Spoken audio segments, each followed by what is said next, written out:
चिरां जिल्ला बिजनीनि सिङाव थानाय सुबाइजार ब्लक इउथ इउपिपिएल दोलोआ 7 नं गोजोनपुरि गामिनि गेलेग्रा फोथाराव सुबाइजार ब्लकनि सिङाव थानाय मोनदाइन प्राइमारि फारियै बल्लामगुरि कुमारसालि बिजनी टाउन मालिपारा गारगावन बालातर सुबाइजार फस्लाबारि आरो मंगलियान प्राइमारिफोरखौ लानानै जोलुर बादायलायनाय हाबाफारि खुंफुंदों।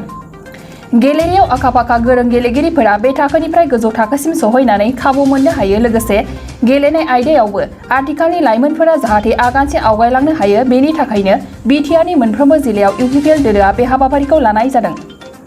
बे हाबाफारियाव बेखेवगिरि महरै बाहागो लायो बिटिआरनि मावफुं सोद्रोमा डक्टर निरुत स्वर्गियारि बिथाङा।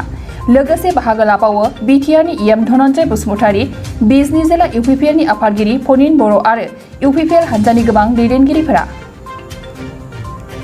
ओनसोलाव सेन्ट्रेल इउपिपिएल इउथनि बिथोन बायदियै जों खना खनला एकदम फिसा फिसौ गामियाव हाबसोथारनानैब्लाबो बै गामि सिङाव थाग्रा मोजां मोजां गेलेग्राफोरखौ फोथाराव लाबोनो थाखाय जोङो मोनसे खेला होदों आरो बे खेलायाव नंगौ गमामायैनो बे जोङो उत्तर ओनसोलाव जेराव जोङो माखासे हादान एरियाफोर दं जायफ्रावनाखि दिनैसिमबो मोजां लामा गैया, मोजां पहर गैया, बेफोर जायगायाव हाबसोनानै बल खेला होनायजों लोगोसे बे ओनसोलनि मोजां गाज्रि खबर लानायजों लोगोसे जोङो नायगिदिंनायजों लोगोसे आरो बे बल खेलाखौबो होनाय जादों। आरो थांखिया बल खेलाल' नङा, बिभिन्न जोङो एक्टिभिटिसखौ दिनैहाय इउपिपिएल पार्टिया लागासिनो दं।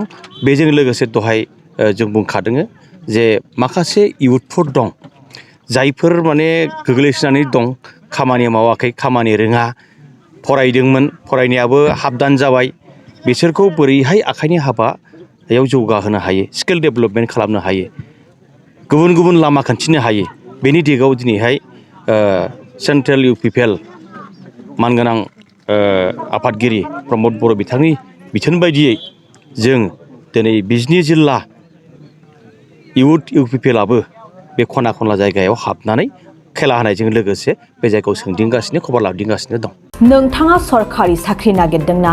नोंथांनि थाखाय मोनसे गोजोनथाव खौरां। नोंथांनि थाखाय दं एडुकेट पइन्ट, जेराव नोंथाङा सोलोंथाइ लानायनि गेजेरजों सरखारि साख्रिनि गुबुन गुबुन रोखोमनि गोब्राब आनजादफोरखौ उथ्रिसारनो हागोन आरो गावनि आथिङाव गसंथानो हागोन।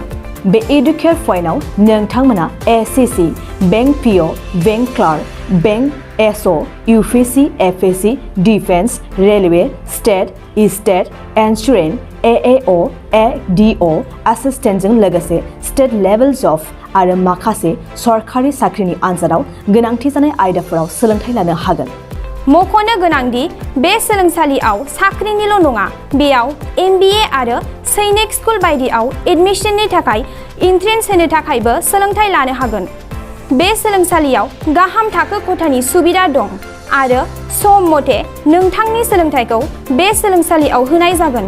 बेखौबो मिथिनांगोन दि बे एडुकेट पइन्टआव सोलोंथाइ लानानै बावैसो 2021-22 इं मायथाइनि एसएससि जिडिनि आनजादाव गासै 11 सा सोलोंसाफोरा उथ्रिसारनो हादों। बारा नङा, गासै 15,000 रांजोंनो नोंथाङा बे सोलोंसालियाव 6 दानसिम सोलोंथाइखौ लानो हागोन। बे सोलोंसालिया क'क्राझार, बरपेटा रड, गवालपारा आरो बङाइगावआवबो दं।